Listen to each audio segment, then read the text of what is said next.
Hey hi guys, welcome to cine voice Tamil. நம்ம இன்னைக்கு என்ன வீடியோ பார்க்க போறோம்னு சொல்லி பார்த்தீங்கன்னா வாக்கிங் டெட் சீரிஸோட 5-6 எபிசோடு தான் பார்க்க போறோம். இதுதான் இந்த சீசனோட லாஸ்ட் வீடியோ. சரி வாங்க நம்ம வீடியோக்குள்ள போலாம். இந்த எபிசோடோட ஸ்டார்டிங் சீன்லயே நம்ம ரிக் வாக்கி டாக்கில யார்ட்டையோ பேசிட்டு இருக்க மாதிரி காமிக்கிறாங்க. ஆக்சுவலா ஆப்போசிட்ல யாருமே பேசல. ரிக் தான் வேற யாராச்சும் கேட்பாங்களோன்னு சொல்லிட்டு ஒரு மெசேஜ் சொல்லிட்டு இருக்கான். ரிக் என்ன சொல்றான்னா, நேற்று நைட் ஜாம்பிஸ் வந்து நாங்க இருக்க இடத்த அட்டாக் பண்ணிருச்சு. வேற யாராச்சும் இதை கேட்டுட்டு இருந்தீங்கன்னா, நீங்க இருக்கிற இடம் சேஃபா இருந்துச்சுன்னா எங்க கிட்ட சொன்னீங்கன்னா நாங்களும் அங்க வருவோம். நாங்க அங்க வந்தோம்னா உங்களுக்கும் பாதுகாப்பா இருக்கும், எங்களுக்கும் பாதுகாப்பா இருக்கும் அப்படிங்கிற மாதிரி சொல்ல அப்படியே கட் பண்ணோம்னா ரிக் இப்ப ஆண்ட்ரியாட்ட வந்து உன்னோட அக்காவை ஜாம்பி கடிச்சிருச்சு, அவ என்ன வேணாலும் ஜாம்பியா மாறலாம், அவளை நம்ம தீயில போட்டு எரிச்சாகணும்னு சொல்லி சொல்ல ஆண்ட்ரியா டக்குன்னு கன்னு எடுத்து ரிக்க பார்த்து மிரட்ட ஆரம்பிச்சிடறா. அதே சமயம் அங்க இருந்த எல்லாருமே இந்த ஜாம்பியை ஒவ்வொன்னா கொண்டு போய் தீயில போட்டு எரிச்சிட்டு இருக்காங்க. அப்ப அவங்களை ஒருத்தன் இந்த ஜாம்பியை தூக்கி போட்டுட்டு இருக்கான்ல, அவன்கிட்ட வந்து ஒரு லேடி என்ன சொல்றாங்கன்னா, எனக்கு உன் மேல டவுட்டா இருக்கு, உன்னை ஜாம்பி கடிச்சிருக்கும் போல, உன் சட்டையில ரத்தம் வந்துட்டு இருக்கு, நீ உன்னோட சட்டையை கழட்டிக்காமின்னு சொல்ல அவனும் விளையாட்டு பண்ணாதீங்க, எனக்கு எதுவும் ஆகல அப்படிங்கிற மாதிரி சொல்றான். ஃபைனலா அவன் ஆமா என்னை கடிச்சிருக்கு, இதை பத்தி யார்ட்டையும் சொல்லாதீங்க, நான் இந்த குரூப்ல இருந்து போயிடுறேன்னு சொல்லி சொல்ல டக்குன்னு அந்த லேடி கத்த ஆரம்பிச்சிடறா, இவன் அந்த ஜாம்பி கடிச்சிருக்கு பாருங்க பாருங்கன்னு சொல்லி. இதனால அங்க இருந்தவங்களும் பயந்து இவனை சுத்தி நிக்கிறாங்க.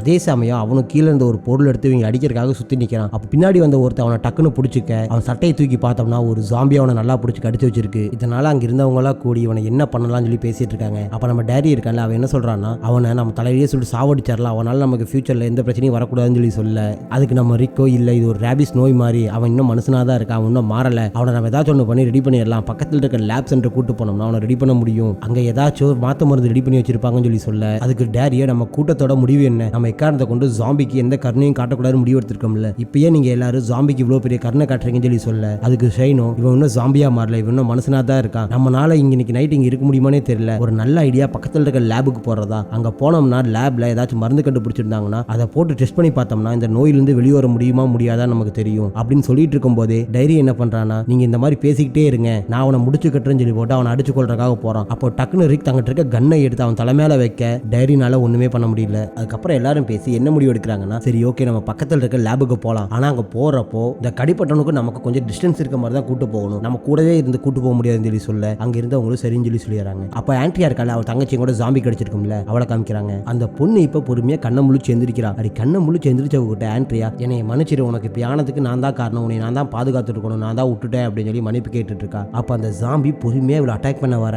அங்க இருந்தவங்க எல்லாருமே ஐயோ ஆண்ட்ரியாவை கடிச்சிருவாளோ அப்படின்னு சொல்லி பார்த்துட்டு இருக்கும்போது டக்குன்னு ஆண்ட்ரியா தங்கிட்டு இருக்க கன்னை எடுத்து தன்னோட தங்கச்சி தலையிலேயே சுட்டு சாவடிச்சிடறா. அதுக்கப்புறம் ஜாம்பிஸ் அட்டாக்னால நேற்று நைட்டுக்கு இறந்துருப்பாங்கல்ல, அவங்கள புதைக்கிற வேலையை சைனும் நம்ம ரிக்கும் பார்த்துட்டு இருக்காங்க. அப்போ அந்த இடத்துக்கு வந்த டைரி மற்ற மக்கள் எல்லாம் என்ன கேட்கறாங்கன்னா, இந்த டீமோட லீடர் யாரு, நம்ம ஒரு டீமோட லீடரை தேர்ந்தெடுக்கணும், அதுக்கப்புறம் இங்க இருக்க நம்ம எல்லாத்துக்குமே ஒரு ரூல்ஸ் அண்ட் ரெகுலேஷன் உருவாக்கணும், அந்த ரூல்ஸ் அண்ட் ரெகுலேஷன் இல்லைன்னா நம்ம எல்லாருமே மிருகம் மாதிரி மாறிடுவோம் அப்படிங்கிற மாதிரி சொல்ல இதை கேட்ட நம்ம ரிக்கோ, இங்க இருக்க எல்லாருமே சுதந்திரமானவங்க தான், அவங்களுக்காக எந்த ரூல்ஸ் அண்ட் ரெகுலேஷனும் இங்க தேவையில்லைன்னு சொல்லி சொல்ல இதை கேட்ட லோரியோ, அதுதான் இங்க ப்ராப்ளம், ரூல்ஸ்னு ஒன்று இருந்தா அதை எல்லாருமே இங்க ஃபாலோ பண்ணி நடப்பாங்க, ரூல்ஸ் இல்லைன்னா இந்த கூட்டத்திலே நிறைய பிரச்சனை நடக்கும்னு சொல்லி சொல்ல அதே சமயம் கட் பண்ணி ஒருத்தனை ஜாம்பி கடிச்சிருக்கும்ல அவனை காமிக்கிறாங்க. அவன் ஒரு கேரவன்ல அந்த காயத்துக்கு மருந்து போட்டுட்டு படுத்துட்டு இருக்கான். ஆனா அவனுக்கு கண்ணெல்லாம் ஒரு மாதிரி ஆக ஆரம்பிக்குது, ஜாம்பிஸ் எல்லாம் கத்துற மாதிரி சவுண்ட் அவன் காதுக்குள்ள கேட்க ஆரம்பிக்குது. இதனால அவனும் எப்படியாச்சும் இதை கண்ட்ரோல் பண்ணணும், எனக்கு இந்த ஜாம்பியா மார்க் விருப்பம் இல்லைன்னு சொல்லி ஒரு மாதிரி அதை கண்ட்ரோல் பண்ண ட்ரை பண்ணிட்டு இருக்கான். அதே சமயம் அங்க இறந்து போனவங்க எல்லாத்தையுமே புதைச்சிட்டு எல்லாரும் ரிட்டர்ன் வந்துட்டு இருக்காங்க. அப்படி ரிட்டர்ன் வர்றப்போ நம்ம ரிக் அவன் ஒய்ஃபு கிட்ட என்ன சொல்றான்னா, நாங்க கன் எடுக்க போனது நீயும் தப்புன்னு நினைக்கிறியா, நாங்க அங்க போய் கன் எடுத்துட்டு வந்தனால தான் நேற்றுக்கு வந்து ஜாம்பிஸை நம்மளால சுட்டுக்கொள்ள முடிஞ்சிச்சு, நாங்க அங்க போகாம இங்கேயே இருந்திருந்தா அந்த ஜாம்பியை கொல்றதுக்கும் கூட நம்மகிட்ட கன் இருந்திருக்காது, இப்பவும் நான் அந்த லேபுக்கு போலான்னு சொல்றதுக்கான காரணம் இங்க இருக்க மக்களை காப்பாத்துறதுக்காக தான், நீ அதை புரிஞ்சுக்கிறியா அப்படின்னு சொல்லி கேட்க அதுக்கு லோரியோ, எனக்கு புரியுது, நீங்க எல்லா ஸ்டெப்புமே இங்க இருக்க எல்லாத்தையுமே காப்பாத்துறதுக்காக தான் எடுக்கிறீங்க, குறிப்பா உங்க பையனையும் என்னையும் காப்பாத்துறதுக்காக நீங்க நிறைய ரிஸ்க் எடுக்கிறீங்க, நம்ம இங்க இருந்து அந்த லேபுக்கு போனாலும் நமக்கு நல்லது நடக்குமா அப்படின்னு கேட்டீங்கன்னா எனக்கு தெரியல, ஆனா நம்ம இங்க இருக்கிறது விட அங்க போனோம்னா கொஞ்சம் சேஃபா இருக்கலாம், நம்ம அங்க போனோம்னா நமக்கு வேற ஏதாச்சும் ஆப்ஷன் கிடைக்கலாம்னு சொல்லி சொல்ல ரிக்கோ, என்னை புரிஞ்சுக்கிட்டதுக்கு நன்றி அப்படின்னு சொல்லிட்டு ஜாம்பிட்ட கடி வாங்கியிருப்பான்ல அவனை பார்க்க போறான். அங்க போய் பார்த்தோம்னா அவனுக்கு காய்ச்சல் அடிக்க ஆரம்பிக்குது. அப்புறம் அவன் என்ன சொல்றான்னா, அவனுக்கு கேட்கற அந்த ஜாம்பியோட சவுண்டு, கண்ணெல்லாம் ஒரு மாதிரி மொய்மைன்னு மாறுறது, இதெல்லாம் சொல்லிட்டு இருக்கான். அப்போ அவனுக்கு திடீர்னு இருமல் வர ரத்த வாந்தி எடுக்க ஆரம்பிக்கிறான். இதை பார்த்த நம்ம ரிக்கோ, என்னடா இது இப்படி நடக்குது, ஒருவேளை இவனும் சீக்கிரமாவே ஜாம்பியா மாறிடுவான்னு சொல்லி நினைச்சிட்டு இருக்கும் போதே இந்த சீன் அப்படியே கட் பண்ணி நம்ம லோரியும் ஷைனியும் காமிக்கிறாங்க. ஷைனி இப்ப என்ன சொல்றான்னா, நம்ம திரும்பவும் சிட்டிக்குள்ள அந்த லேபை நோக்கி போனோம்னா நம்மள எத்தனை பேர் திரும்பி வருவோம் நமக்கு தெரியாது, இது மிகப்பெரிய மிஸ்டேக், நம்ம உள்ள போக வேண்டாம், நீ வரமாட்டேன்னு சொல்லி சொல்லிடு அப்படிங்கிற மாதிரி சொல்ல அது என்னோட ஹஸ்பண்ட், என் ஹஸ்பண்ட் கூப்பிட்றப்ப என்னால் எப்படி போகாம இருக்க முடியும்னு சொல்லி கேட்கறா. இவ்வளவு நாள் உங்க ரெண்டு பேத்தையும் நான் தானே பத்திரமா பாத்துக்கிட்டேன், இனிமேலும் நான் உங்களுக்கு பத்திரமா பாத்துக்கிறேன், அவன்கிட்ட சொல்லிடு அப்படிங்கிற மாதிரி சைன் சொல்ல லோரி, இனிமேல் இதை பத்தி என்கிட்ட பேசிடாத அப்படின்னு சொல்லிட்டு அந்த இடத்துல இருந்து போயிடுறா. இப்ப சைன் நேரா ரிக்கி கிட்ட போய் நம்ம இங்க இருந்து கிளம்ப போறோமா இல்லையா, இன்னும் எவ்வளவு நேரம் ஆகும், இங்க இருக்கிற வரைக்கும் நம்ம இந்த இடத்த சுத்தி பாதுகாப்பு கொடுத்தாகணும், இல்லைன்னா நேற்று மாதிரி ஜாம்பிஸ் இங்க வந்து அட்டாக் பண்ண ஆரம்பிச்சிடும் சொல்லி சொல்லி சொல்ல எல்லாரும் கிளம்புற வரைக்கும் நம்ம காட்டுக்குள்ள போய் பாதுகாப்பு கொடுக்கலாம்னு சொல்லிட்டு சைனும் ரிக்கும் காட்டுக்குள்ள போக ஆரம்பிக்கிறாங்க. அப்படி காட்டுக்குள்ள போறவங்களுக்கு ஏதோ ஒரு சவுண்டு கேக்குது. இதை கேட்ட ரிக்கும் சைனும் பிரிஞ்சு அந்த சவுண்டு கேட்ட இடத்தை நோக்கி போக ஆரம்பிக்கிறாங்க. அப்படி போகும்போது சைன் என்ன பண்றானா தங்கிட்ட இருக்க கன்னை வச்சு ரிக்க சுடுற மாதிரி குறி பார்த்துட்டு இருக்கான். அதுக்கப்புறம் என்னமோ நினைச்சு சரி அவனை ஒன்றும் பண்ண வேண்டாம் சொல்லி கன்னை இறக்க அந்த இடத்துக்கு வயசான ஒருத்தர் வந்து இவன் பண்ணதை பாத்துறாரு. அதுக்கப்புறம் இவனை பார்த்து ஏன் இப்படி பண்ற அப்படின்னு சொல்லி விசாரிக்க அவனும் நான் எதுவும் பண்ணலையே உன் என்னாச்சு அப்படிங்கிற மாதிரி கேட்கறான். அதுக்கப்புறம் ரிக்க கூப்பிட்டு இங்க எந்த சவுண்டும் கேட்கல, சரி வாங்க நம்ம சீக்கிரம் இங்க இருந்து கிளம்பலான்னு சொல்லிட்டு அவங்க எல்லாரும் குரூப்பா உட்காந்து பேச ஆரம்பிக்கிறாங்க. அப்போ சைன் என்ன சொல்றான்னா எனக்கு ரிக்க ரொம்ப நாளா தெரியும், அவன் முடிவு எடுத்தா கரெக்டா தான் இருக்கும், அதனால நான் அவன் சொல்றதையே கேட்கலாம். எனக்கு ஒரே ஒரு இதுதான், இங்க இருக்க யாருக்கும் எதுவும் ஆகக்கூடாது, இங்க இருக்க யாரும் எப்பவும் பிரிஞ்சு தனியா போயிடக்கூடாது, நம்ம எல்லாரும் ஒட்டுக்காவே இருக்கணும், அதனால நம்ம எல்லாரும் ரிக் சொல்றதையே கேட்கலாம் அப்படிங்கிற மாதிரி சொல்ல அங்க இருந்தவங்க எல்லாருமே சரிங்கிற மாதிரி தலையாட்டுறாங்க. அப்புறம் சைனோ இன்னைக்கு ரொம்ப லேட் ஆயிருச்சு, நம்ம இப்ப கிளம்ப வேண்டாம், நாளைக்கு மார்னிங் சீக்கிரமா நம்ம இங்க இருந்து கிளம்பலாம்னு சொல்லி சொல்ல சரி ஓகே அப்படின்னு சொல்லி சொல்றாங்க. அப்படியே இந்த சீனை கட் பண்ணோம்னா அடுத்த நாள் காலையில நம்ம ரிக் வாக்கி டாக்கியில டெய்லியும் பேசிட்டு இருப்பான்ல அந்த மாதிரி இன்னைக்கு பேச ஆரம்பிக்கிறான். நாங்க இங்க இருந்து கிளம்பிட்டோம், நாங்க அந்த லேபை நோக்கி சிட்டிக்குள்ள வரப்போறோம் அப்படின்னு சொல்ல ஆப்போசிட்ல இருந்து எந்த ரெஸ்பான்ஸுமே வரல. இப்ப அப்படியே கட் பண்ணோம்னா எல்லாரும் அங்க இருந்து கிளம்பறதுக்காக ரெடியா நின்றுட்டு இருக்காங்க. அப்போ நாங்க உங்க கூட வரல, நாங்க இங்கேயே இருக்கோம், எங்களுக்கு இங்கே தான் சேஃபா இருக்க மாதிரி தோணுங்கிற மாதிரி சொல்ல அங்க இருந்த சைனோ இல்ல எங்க கூட வாங்கன்னு சொல்லி எவ்வளவோ பேசி பார்க்கறான். ஃபைனலா அவங்க ஒத்துக்காதனால அவங்களுக்கு ஒரு கன்னை கொடுத்துட்டு நீங்க இங்கேயே சேஃபா இருங்க, இன்கேஸ் உங்களுக்கு மைண்ட் மாறுச்சுன்னா சேனல் 40 எங்களை கனெக்ட் பண்ணிட்டு நீங்களும் அங்க வந்துருங்கன்னு சொல்லிட்டு அங்க இருந்தவங்க எல்லாம் கிளம்பி அந்த இடத்துல இருந்து போயிடுறாங்க. அப்போ ரிக் என்ன பண்றானா இந்த சீரிஸோட ஸ்டார்டிங் சீன்லயே ரிக்க ஒருத்தங்க காப்பாத்திருப்பாங்களே அப்பனும் பையனும் அவங்களுக்காக ஒரு மெசேஜ் ரெடி பண்ணி வச்சுட்டு போறான். நாங்க இந்த மாதிரி ஒரு லேபுக்கு போறோம், நீங்க இங்க வந்தீங்கன்னா அந்த லேபுக்கு வாங்க, இந்த இடம் சேஃப் இல்ல அப்படிங்கிற மாதிரி எழுதி வச்சுட்டு கிளம்புறான். காட்டுக்குள்ள இருந்த எல்லாருமே இப்ப மெயின் ரோடுக்கு வந்து சிட்டியை நோக்கி போயிட்டு இருக்காங்க. அப்படி போயிட்டு இருக்கும்போது அந்த கேரவன் இருக்கும்ல அதோட இன்ஜின்ல இருந்து புகை வந்து அது ஓடாம நடு ரோட்ல நின்றுது. இவங்க இங்க இருந்து எப்படி போறதுன்னு தெரியாம பேசிட்டு இருக்கும்போதே ஒரு பொண்ணு வந்து அந்த ஜாம்பி கடிச்சனோட நிலைமை ஒரு மாதிரி மாறிட்டு இருக்கு, இங்க வந்து பாரு ரிக் அப்படிங்கிற மாதிரி சொல்ல ரிக்கு அவனை போய் பார்க்கறான். அவன் என்ன சொல்றானா என்னோட நிலைமை ஒரு மாதிரி மாறிட்டு இருக்கு, என்னை நீ கொன்று என்னை உங்க கூட கூட்டு போனா உங்களுக்கு சேஃப் இல்ல அப்படிங்கிற மாதிரி சொல்ல அதுக்கு ரிக்கோ உனக்கு ஜஸ்ட் ஃபீவர் தான் அடிக்குது, இதுக்காக உன்னை கொல்ல முடியுமா, உன்னை நாங்க எப்படியாச்சும் காப்பாத்திடுவோம், நீ எதுக்கும் கவலைப்படாத அப்படிங்கிற மாதிரி சொல்ல அதுக்கு அந்த கடிப்பட்டவனோ இல்ல எனக்கே தெரியுது நான் ஜாம்பியா மாறிட்டு இருக்கேன் அப்படின்னு சொல்றான். இதை கேட்ட ரிக்கோ வெளியே வந்து எல்லாத்திட்டையும் சொல்ல அங்க இருந்தவங்க எல்லாம் என்ன சொல்றாங்கன்னா நம்ம எல்லா நேரமும் கவனமா இருக்க முடியாது, யாராச்சும் ஒரு ஆளை அட்டாக் பண்ணிட்டானா என்ன பண்றது, அவன் ஒருத்தனை பார்த்து இன்னொருத்தரோட உயிரை இந்த இடத்துல விடுறதா இது யோசி ரிக் அப்படிங்கிற மாதிரி சொல்ல அவங்க எல்லாரும் சேர்ந்து ஒரு முடிவு எடுக்கிறாங்க. அந்த முடிவுக்கு அந்த ஜாம்பி கடிச்சவனும் ஓகேன்னு சொல்ல அவனை அந்த வேன்ல இருந்து தூக்கிட்டு போய் ஒரு மரத்துக்கடியே உட்கார வைக்கிறாங்க. அதுக்கப்புறம் எல்லாரும் அவனை பத்தி பேச நம்ம ரிக் என்ன சொல்றான்னா உனக்கு இந்த கன்னு தேவைப்படுதா, உனக்கு எதுக்காச்சும் வேணுமா அப்படின்னு சொல்லி கேட்க அவனும் கன்னு எனக்கு தேவைப்படாது, உங்களுக்கு தான் தேவைப்படும், நீங்க எல்லாரும் சேஃபா போயிட்டு வாங்க அப்படின்னு சொல்லி சொல்றான். இதை கேட்டாங்க இந்த எல்லாருமே சோகத்தோட அந்த இடத்துல இருந்து கிளம்பி இந்த லேபை நோக்கி போக ஆரம்பிக்கிறாங்க. அதே சமயம் அந்த லேப்ல என்ன நடக்குதுன்னு சொல்லி பார்த்தோம்னா ஒரு ரெக்கார்டர் வீடியோ பிளே ஆயிட்டு இருக்கு. அந்த வீடியோல டாக்டர் என்ன சொல்றாருன்னா 194 நாளுக்கு முன்னாடி இந்த வைரஸ் இந்த உலகம் ஃபுல்லா பரவுச்சு, அதை கண்ட்ரோல் பண்றதுக்கு எந்த மருந்து இது வரைக்கும் கண்டுபிடிக்க முடியல, நான் சில இதை கண்டுபிடிக்கிறதுக்காக ட்ரை பண்ணேன்னு சொல்லி போட்டு அங்க நடந்த ஒரு பிளாஷ்பேக்கை காமிக்கிறாங்க. அந்த பிளாஷ்பேக்ல நம்ம டாக்டர் அந்த ஜாம்பியோட திசுவை எடுத்து ஆசிட்டை ஊத்தி நல்லா மிக்ஸ் பண்ணி அதை ஆராய்ச்சி பண்ணிட்டு இருக்காரு. ஒரு கட்டத்தில் அதை எடுத்து மைக்ரோஸ்கோப்ல வச்சு பார்த்தோம்னா அது இன்னும் வீரியமான ஜாம்பியா மாறிட்டு இருக்கு. இதை பார்த்த டாக்டரோ என்ன பண்றதுன்னு தெரியாம இருக்கும்போது தெரியாம கைப்பட்டு அந்த ஆசிட் அங்க இருந்த ஜாம்பி சாம்பிள் மேல பட்டுருது. இதை பார்த்த டாக்டரோ இந்த சாம்பிள் நமக்கு இப்பதான் கிடைக்கும், நம்மளால வெளியும் போக முடியாதுன்னு சொல்லிட்டு அதை காப்பாற்ற போறாரு. அப்படி போகும்போது அந்த ஆசிட் தன்னோட கையிலையும் பட்டு எரிய ஆரம்பிச்சிருது. டக்குன்னு டாக்டர் அந்த ரூமோட கதவை க்ளோஸ் பண்ணிட்டு அவன் போட்டிருந்த ட்ரெஸ் எல்லாத்தையும் கழட்டிட்டு அந்த இடத்துல தண்ணி வரும் போல அதுல குளிச்சு ஏறாரு. அதே சமயம் அந்த ரோபோட்டிக் வாய்ஸ் என்ன சொல்லுதுன்னா இந்த ஏரியா ஃபுல்லா வைரஸ் பரவிடுச்சு, அதனால இந்த இடத்தையே நம்ம சுத்தம் பண்ணணும்னு சொல்லிட்டு டக்குன்னு உள்ளுக்குள்ள ஃபுல்லா ஃபயர் வந்து அந்த இடத்தையே அழிச்சிருது. அப்படியே இப்ப நம்ம டாக்டரை பார்த்தோம்னா எங்கிட்ட இப்ப எந்த சாம்பிளும் கிடையாது, நான் எதை வச்சும் ஆராய்ச்சி பண்ண முடியாது, நான் இவ்வளவு நாள் சும்மா தான் இருக்கேன், இந்த வீடியோ யாராச்சும் பாக்குறீங்களா எனக்கு ஹெல்ப் பண்ணுங்க அப்படிங்கிற மாதிரி கேட்க அப்படியே இந்த சீனிங்க கட் பண்ணோம்னா நம்ம பசங்க இப்ப கரெக்டா லேபு கிட்ட வந்துட்டாங்க. அங்க வந்து பார்த்தோம்னா நிறைய ஜாம்பி செத்து கிடக்குது. இதை பார்த்து அவங்களும் அப்படியே பயந்துட்டு மெதுவா அந்த லேப் பக்கமா போறாங்க. அப்படி அவங்க லேபுக்குள்ள நடந்து போற விஷயம் நம்ம டாக்டருக்கும் சென்சார் மூலமா தெரிய வருது. இப்ப நம்ம பசங்க அங்க வந்து பார்த்தாங்கன்னா செட்டர் எல்லாம் க்ளோஸ் ஆயிருக்கு. அதே சமயம் அங்க ஜாம்பிஸும் வர ஆரம்பிக்க அங்க இருந்தவங்க எல்லாம் இந்த இடத்துல யாருமே இல்ல போல, நம்ம இங்க இருந்து கிளம்பலாம்னு சொல்லி சொல்ல அதுக்கு நம்ம ரிக்கோ யாருமே இல்லாத இடத்துல எதுக்கு செட்டர்லாம் க்ளோஸ் ஆயிருக்கு, உள்ள கண்டிப்பா யாராச்சும் இருப்பாங்கன்னு சொல்லி சொல்ல அங்க இருந்தவங்களோ இல்ல உனக்கு கண்டிப்பா தெரியாது அங்க யாராச்சும் இருக்காங்களான்னு சொல்லிட்டு நம்ம ஃபர்ஸ்ட் இன்னைக்கு நைட் ஸ்டே பண்றதுக்கு ஒரு சேஃபான பிளேஸை பார்க்கணும்னு சொல்லிட்டு அங்க இருந்து கிளம்ப ஆரம்பிக்கிறாங்க. அப்படி கிளம்பும் போது ரிக்கோ ஒரு விஷயத்தை நோட் பண்றான். அங்க இருக்க கேமரா இவங்களை நோட் பண்ணுது. இதை பார்த்த ரிக்கோ நான் பார்த்தேன் இந்த கேமரா மூவ் ஆக ஆரம்பிக்குது, யாரோ உள்ள இருந்து நம்மளை பார்த்துட்டு இருக்காங்கன்னு சொல்லி சொல்ல சரினோ இல்ல நம்ம ஃபர்ஸ்ட் இந்த இடத்துல இருந்து கிளம்பணும்னு சொல்லி ரிக்க வான்னு சொல்லி கூப்பிடுறான். ஆனா ரிக் அதை கேட்காம ப்ளீஸ் கதவை ஓபன் பண்ணுங்க, இங்க இருக்கவங்க செத்து போயிட்டாங்கன்னா அதுக்கு நீங்க தான் காரணம், எங்களுக்காக ஹெல்ப் பண்ணுங்க, எங்ககிட்ட எந்த ஃபுட்டும் இல்ல, எங்களுக்கு எந்த வெப்பனும் இல்ல, எப்படியாச்சும் எங்களை காப்பாத்துங்கன்னு சொல்லி எவ்வளவோ கத்திட்டு இருக்கான். ஆனா அந்த கதவு ஓப்பனே ஆகாதனால நம்ம ரிக் அவனை பிடிச்சி இழுத்துட்டு அந்த இடத்துல இருந்து கிளம்புறான். அப்படி கிளம்பும் போது பார்த்தோம்னா டக்குன்னு அந்த டோர் ஓப்பன் ஆகுது. எல்லாரும் அந்த டோருக்குள்ள இருந்து வர வெளிச்சத்தை பார்த்துட்டு இருக்கும்போது இந்த எபிசோட இதே இடத்துல முடிக்கிறாங்க.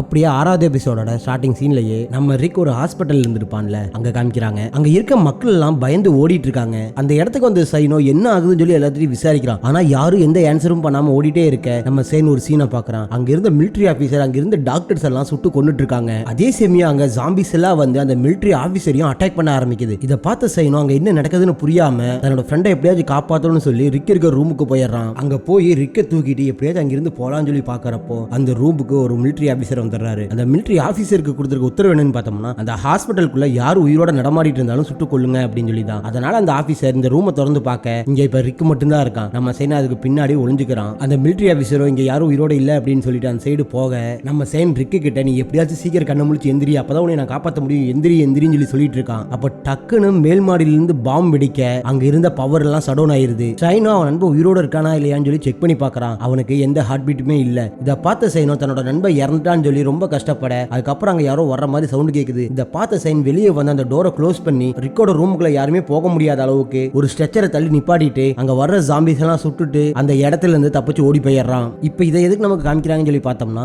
லோரி சொல்லியிருப்பால என் புருஷன் நீதான் இறந்துட்டான்னு சொல்லி பொய் சொல்லியிருக்கேன் அப்படின்னு சொல்லி. ஆக்சுவலா அது பொய்யெல்லாம் இல்லைங்க. நம்ம சைனு ரிக்கு மேல ரொம்ப பாசமா தான் இருந்திருக்கான். அவனை காப்பாத்துக்கு எவ்வளவோ ட்ரை பண்ணான். அவன் செத்துட்டான்னு நினைச்சனால மட்டும்தான் அவன் அந்த இடத்துல இருந்து வெளியே வந்திருக்கான். சரி வாங்க நம்ம இப்ப கதைக்குள்ள போலாம். லாஸ்ட் எபிசோட் எங்க முடிச்சு ஞாபகம் இருக்குல்ல. இப்ப அந்த இடத்துக்கு வரும். அந்த லேபோட கதவை திறக்க அங்க இருந்த எல்லாருமே அந்த லேபுக்குள்ள போக ஆரம்பிக்கிறாங்க. அப்படி உள்ள போனவங்க அந்த லேப்ல யாருமே இல்லாதனால யாராச்சும் இருக்கீங்களா அப்படின்னு சொல்லி கத்திட்டு இருக்க அந்த இடத்துக்கு நம்ம டாக்டர் வராரு. டாக்டர் நம்ம பசங்களை பார்த்து உங்களுக்கு யாராச்சும் இன்ஃபெக்ட் ஆயிருக்கா, அப்படி ஆனவங்க தயவு செஞ்சு இந்த லேப் விட்டு வெளியே போயிருங்க, இல்லைன்னா உங்களை நான் சுட்டு கொண்டுறேன்னு சொல்லி மிரட்ட அதுக்கு நம்ம ரிக்கோ இங்க இருக்க எல்லாருமே சேஃபா தான் இருக்கும் அப்படின்னு சொல்றான். அதுக்கப்புறம் சரி ஓகே உங்களுக்கு என்ன வேணும் அப்படின்னு சொல்லி டாக்டர் கேட்க அதுக்கு ரிக்கோ எங்களுக்கு ஒரு சான்ஸ் கொடுங்க, இந்த லேப்ல ஏதாச்சும் மாற்று மருந்து கண்டுபிடிச்சிருந்தீங்கன்னா அது எங்களுக்கு கொடுங்க அப்படின்னு சொல்லி கேட்க அதுக்கு நம்ம டாக்டரோ அதெல்லாம் கையை மீறி போயிருச்சு, நம்மளால இனிமேல் ஒண்ணுமே பண்ண முடியாதுன்னு சொல்லி சொல்றான். அதுக்கப்புறம் இங்க இருக்க எல்லாத்துக்குமே பிளட் டெஸ்ட் எடுக்கணும், அதுக்கு ஓகேனா உள்ள வாங்கன்னு சொல்லி சொல்ல அங்க இருக்க எல்லாருமே சரி ஓகே அப்படின்னு சொல்லிட்டு பிளட் டெஸ்ட் எடுக்கிற இடத்துக்கு போறாங்க. அங்க போய் டாக்டர் எல்லாத்துக்கும் பிளட் டெஸ்ட் எடுத்துட்டு அன்னைக்கு நைட் அவங்க அங்க சாப்பிட்டு என்ஜாய் பண்ணிட்டு இருக்காங்க. அப்போ சைனா அந்த டாக்டர் கிட்ட மத்த டாக்டருக்குலாம் என்ன ஆச்சுங்க, நீங்க மட்டும் தான் இருக்கீங்க, மத்தவங்களுக்குலாம் என்ன ஆச்சு அப்படின்னு சொல்லி விசாரிக்க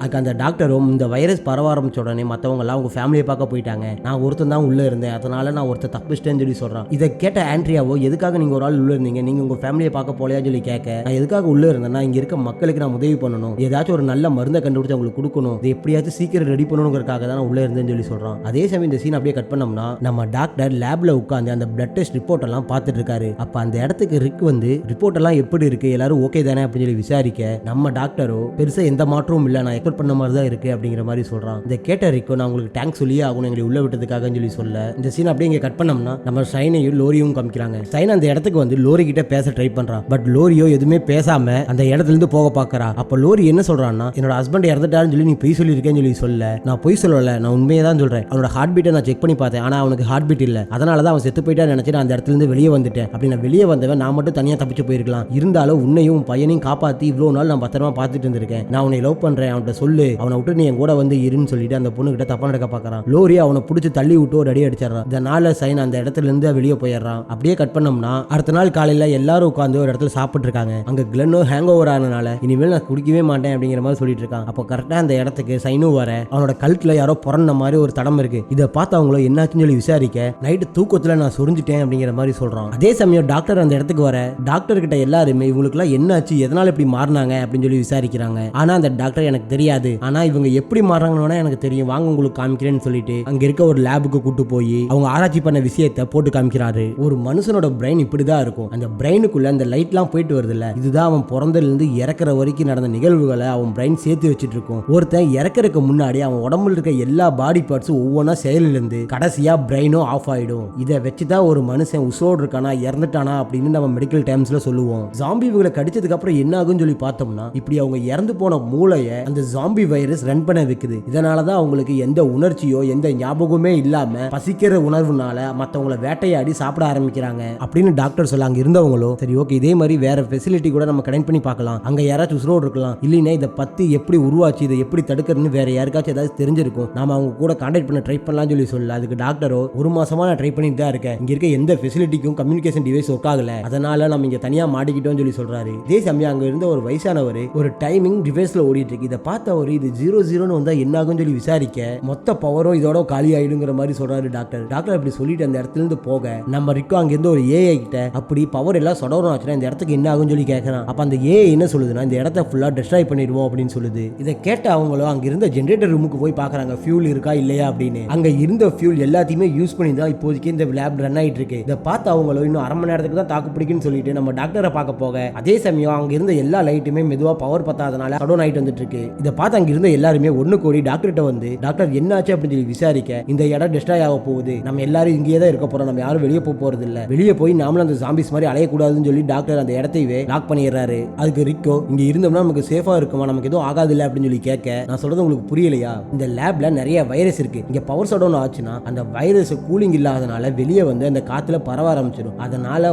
ஒன்ஸ் பவர் கட் ஆச்சுன்னா இந்த இடமே டெஸ்ட்ராய் ஆக ஆரம்பிச்சிடும், இந்த இடத்துக்குள்ள நெருப்புகள் வந்து இருக்கிற எல்லாத்தையுமே அழிச்சிடும், நாம இருக்கிற இடத்துக்கு நெருப்புகள் வந்து நம்ம மூலமாவும் வைரஸ் வேற யாருக்கும் பரவிடக்கூடாதுன்னு சொல்லி நம்மளையும் கொன்றும். ஆனா அந்த ப்ராசஸ் ஜஸ்ட் ஒரு செகண்ட் ப்ராசஸ் தான், கண்ணை முழிச்சு திறக்கிறதுக்குள்ளேயே நம்ம இறந்து போயிடுவோம், நமக்கு எந்த வழியுமே இருக்காதுன்னு சொல்ல அங்க இருக்கவங்க டாக்டர் அடிக்க போறாங்க. அதுக்கப்புறம் நம்ம சைனும் டேரியும் சேர்ந்து அந்த கதவை உடைக்கலாம்னு சொல்லி எவ்வளவோ ட்ரை பண்ணி பார்க்கறாங்க. ஆனா அவங்களால அந்த கதவை எதுவுமே பண்ண முடியல. அப்ப அந்த டாக்டர் என்ன சொல்றாருன்னா இந்த டோர்ல ராக்கெட் லான்ச்சரே வந்து பட்டால் இந்த டோரை உடைக்க முடியாது, அதுக்காக டிசைன் பண்ணிருக்காங்க இந்த டோர்னு சொல்லி சொல்ல இதனால கானான டேரி அந்த டாக்டர் அட்டாக் பண்ண வரான். அங்க இருந்த எல்லாருமே டேரியை பிடிச்சி நிப்பாட்ட அப்போ ஷைன் டக்குன்னு கன் எடுத்துட்டு வந்து டாக்டர் மேல வச்சு இந்த டோரை பண்ணி ஓபன் பண்ணலாம், உன்னை நான் சுட்டு சாவடிச்சிரும் சொல்லி மிரட்ட இதை பார்த்த ரிக்கோ சைனை வந்து எவ்வளவோ பேசி தடுத்து பார்க்கறான். இருந்தாலும் சைன் என்ன பண்றானா தங்கிட்ட இருக்க கன்னை வச்சு அங்க இருந்த கம்ப்யூட்டர் எல்லாம் சுட்டு நாசமாக்கிடுறான். இதை பார்த்த ரிக்கோ சைனை பிடிச்சி அடிச்சு கன்னை பிடிங்க அவனை கன் பாயிண்ட்ல நிப்பாட்ட இதை பார்த்த ரிக்கோ டாக்டர் வந்து டாக்டர் தயவு செஞ்சு எங்களை வெளியே விடுங்க, நாங்க இங்க இருந்து வெளியே போகணும், இங்க இருக்க யாருமே சாகறதுக்கு விரும்பல, இந்த பிரச்சனையில இருந்து தப்பிக்கிறதுக்கு கண்டிப்பா ஏதாச்சும் ஒரு வழி இருக்கும், அதை நாங்க கண்டுபிடிக்கிறோம் சொல்லி சொல்ல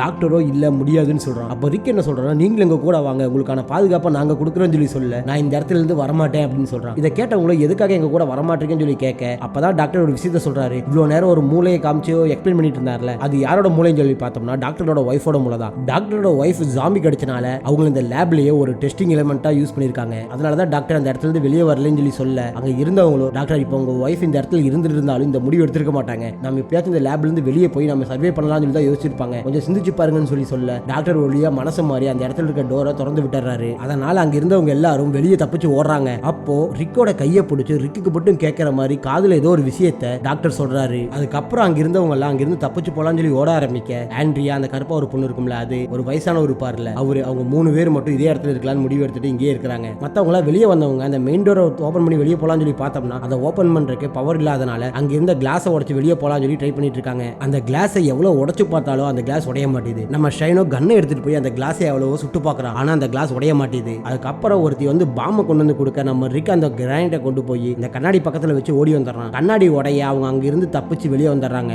அப்படி வெளியே வந்தவங்க அவங்க வந்த பஸ்ஸை எடுத்துட்டு அங்க இருந்து கிளம்பலாம்னு சொல்லி ரிவர்ஸ் எடுக்கும்போது நம்ம லோரி ஒரு விஷயத்தை நோட் பண்றா. என்னடான்னு சொல்லி பார்த்தோம்னா ஆண்ட்ரியாவும் அந்த வயசானவரும் அந்த லேப்ல இருந்து வெளியே வராங்க. இதை பார்த்து அவங்களும் சந்தோஷப்பட்டு சீக்கிரம் வாங்கன்னு சொல்லி சொல்ல இப்ப லேபுக்குள்ள யார் யார் இருக்காங்கன்னு சொல்லி பார்த்தோம்னா நம்ம டாக்டரும் ஒரு லேடி கருப்பா இருப்பாங்கல்ல அவங்களும் இருக்காங்க. அவங்க எல்லாருமே சேஃபான பிளேஸ்ல ஒளிஞ்சுக்க அந்த பில்டிங்கே வெடிச்சு செதறி தரமட்டமாயிருது. இதை பார்த்து நம்ம பசங்களோ சரி ஓகே நம்ம வேற எங்காச்சும் நல்ல பிளேஸ் கிடைக்குமா, சேஃபான பிளேஸ் கிடைக்குமா, இல்ல இந்த விஷயத்தை தடுக்கிறதுக்கு ஏதாச்சும் வழி கிடைக்குமான்னு சொல்லி அவங்களோட பயணத்தை தொடங்குறாங்க. ஃபர்ஸ்ட் சீசன் இந்த இடத்துல முடிக்கிறாங்க. செகண்ட் சீசனை சினி வாய்ஸ் தமிழ் நம்ம சேனல்ல சீக்கிரமா போஸ்ட் பண்ணிடுவோம். யாரெல்லாம் சப்ஸ்கிரைப் பண்ணலையோ மறக்காம சப்ஸ்கிரைப் பண்ணிக்கோங்க.